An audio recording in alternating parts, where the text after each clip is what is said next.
Firefighters brave encroaching flames in a desperate bid to save homes after the Tamarack fire in California crosses the border and spreads to Nevada.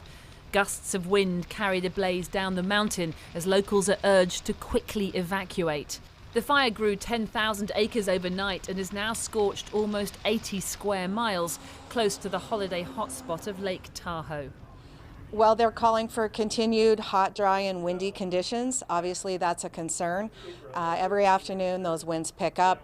The fuels are extremely critically dry, and that contributes to extreme fire behavior. You know, really, from firefighter safety standpoint, it's just making sure that the crews are aware that anytime the winds align with the terrain, we're going to see the fire move even more quickly.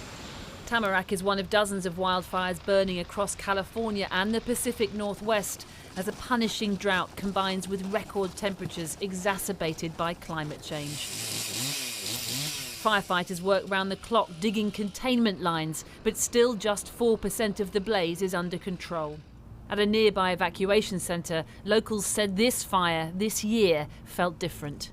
We've had fires out there before, but we've never had to leave, so this is the first time.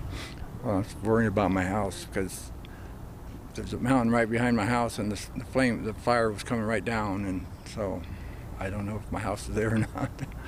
Pine trees going up, ancient stuff that'll never, not in my lifetime or even generations after. But honestly, we did need a clearing. The bush was so gosh darn thick, but I didn't think it was going to be cleared this way.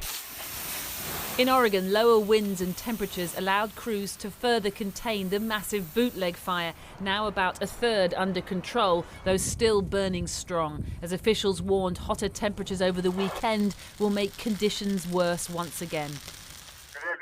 Complicating matters, an outbreak of COVID inside the firefighters' base camp has prompted a mandatory mask order. So far, at least 9 have tested positive and dozens are waiting for results. And even where there are no fires, damage from blazes the year before have taken their toll. In Colorado, a woman was found dead and 3 people are missing after rain triggered mudslides in an area burned by a large wildfire last year. The flooding occurred in a 30-mile stretch popular with holidaymakers, happily camping when the storms suddenly hit. Sound like a freight train or a tornado.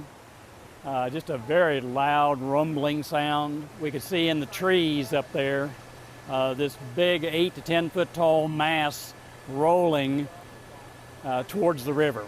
No fires in New York either, but plenty of smoke from the blazes out west and now reaching Europe too. A reminder that the impact of climate change on some very soon casts its shadow over all.